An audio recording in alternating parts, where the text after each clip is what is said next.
Number one of the greatest single half performances I've ever seen in basketball.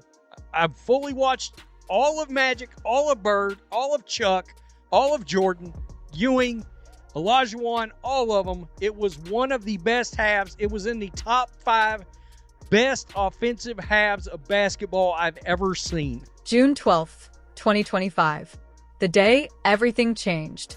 The day the WNBA officially became the Caitlin Clark League.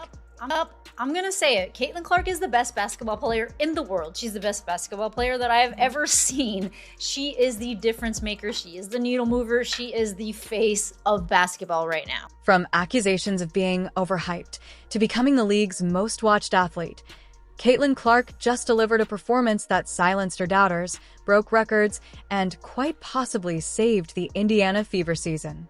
But what really happened behind the scenes? Why was this game so emotional? And what does this mean for Angel Reese, the haters, and the future of the WNBA? The Indiana Fever are just not fun to watch without Caitlin Clark. Before she erupted for 32 points, 9 assists, and nearly a triple-double, Caitlin Clark had just come back from injury. She was counted out by critics, again. You know, she better get back soon because out of sight, out of mind. The Fever struggled. Losing to the winless Connecticut Sunday, Clark's absence was felt.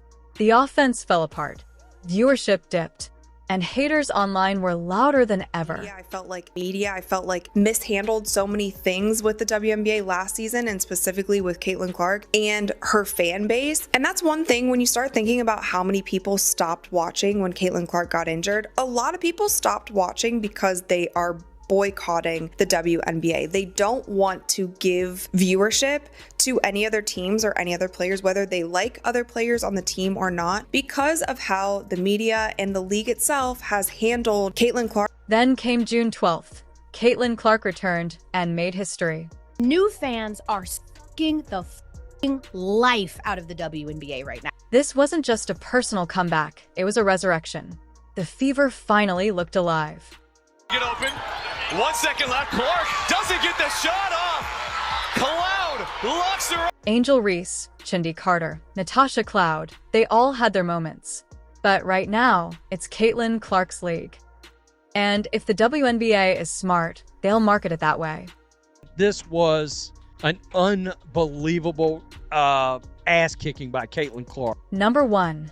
One of the greatest single performances I've ever seen in basketball. From Magic to Bird, Jordan to Kobe, what Caitlin Clark just did has officially rewritten history. 8 records, 1 night, 1 player, Caitlin Clark. And Cunningham is down behind the play, but they've got Caitlin Clark. 2 players with incredible up.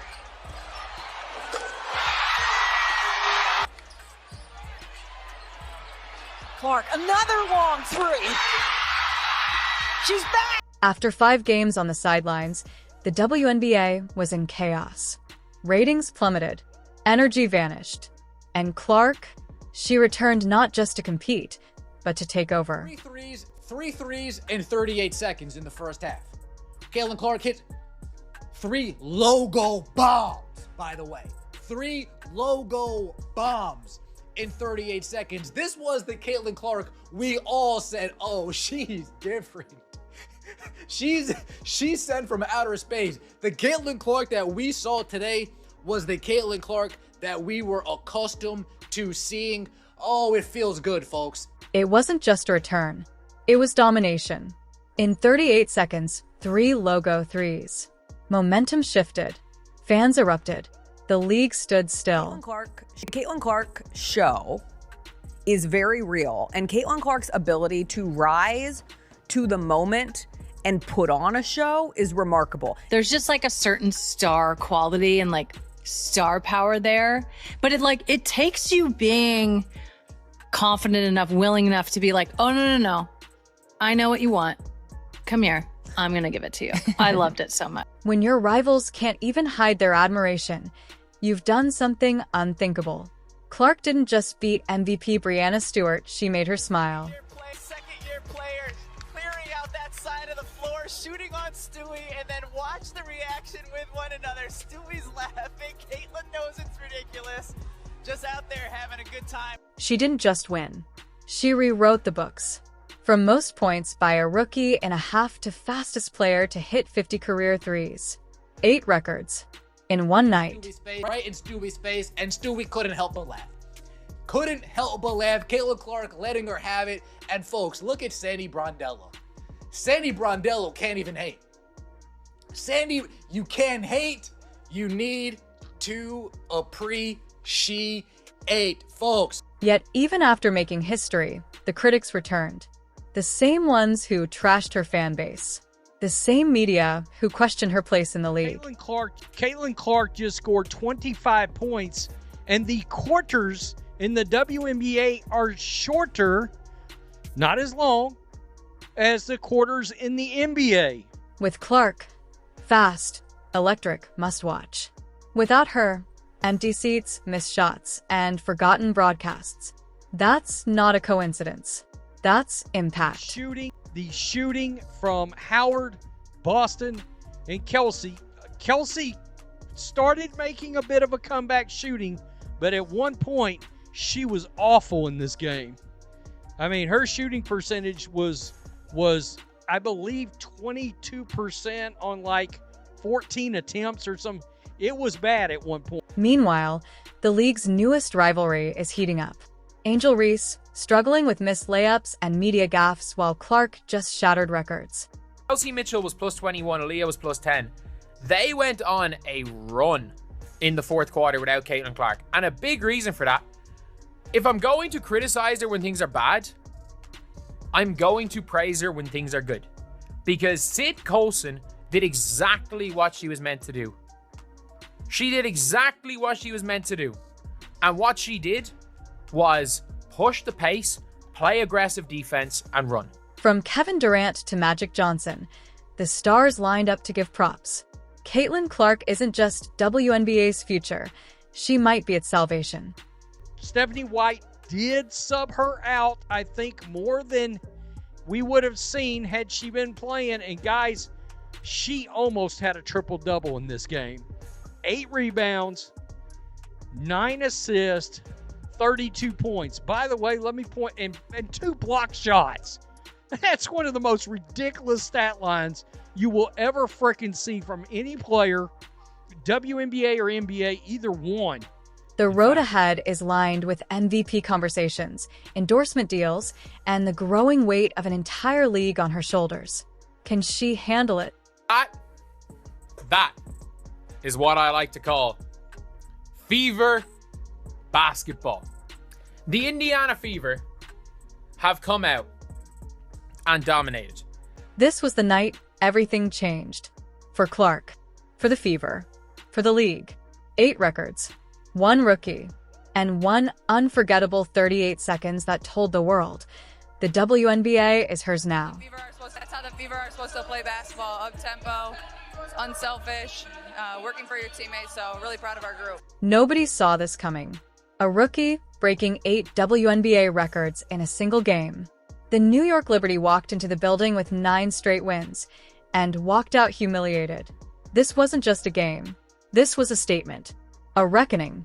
And at the center of it all, Caitlin Clark, returning from injury like a woman possessed. Forget the referees. The referees. This was apparently a foul. This was apparently a foul on Lexi Hull. And there were so many of them throughout the game. Breanna Stewart shot 14 free throws.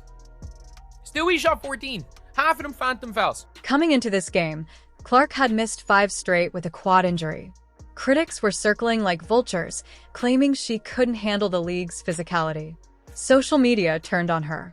Pundits like Stephen A. Smith told her to toughen up.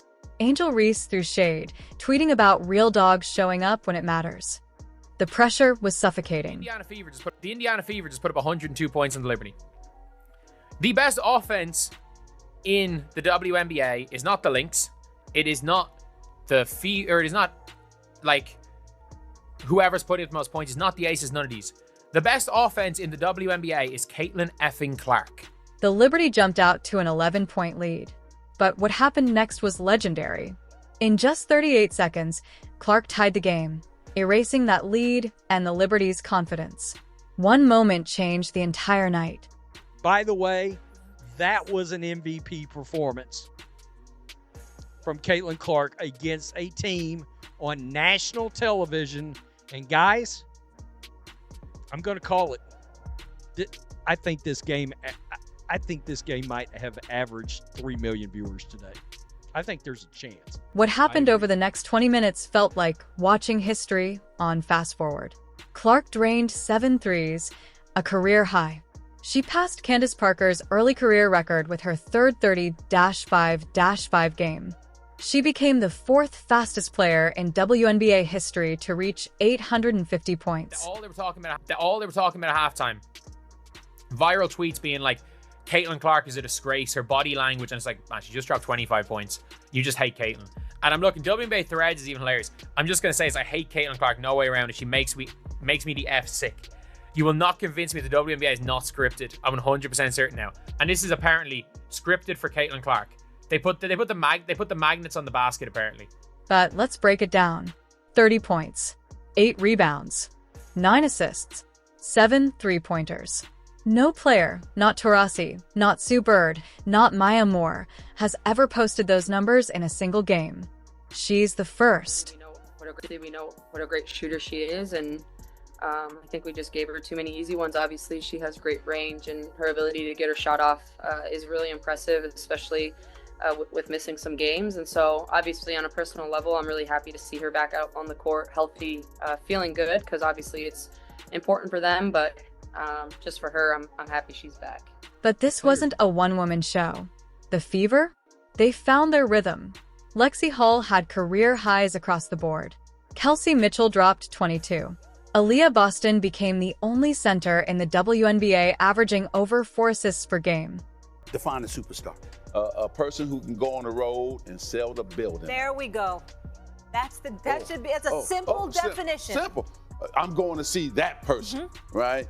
So you ain't talking skill on the court. That's it. You talk about draw. You got to be Magic's in town. You're going to the game. While Clark was exploding in Indiana, Angel Reese was struggling on the other side of the league. Her Sky team was blown out, and she finished with just 4 points. Social media noticed, and the comparisons came fast. Twitter, ESPN, Reddit, even politicians were tweeting. The hashtag #ClarkIsHIM trended #1 for hours. Clark's jersey sold out in 13 minutes. This wasn't just hype. It was history. The records, the rivalries, the pressure. Caitlin Clark thrives in it. If you thought the WNBA was boring, you've just been proven wrong. Comment CC Record Breaker if you believe she's headed for MVP. Don't forget to like, subscribe, and hit that bell, because this season is only getting hotter.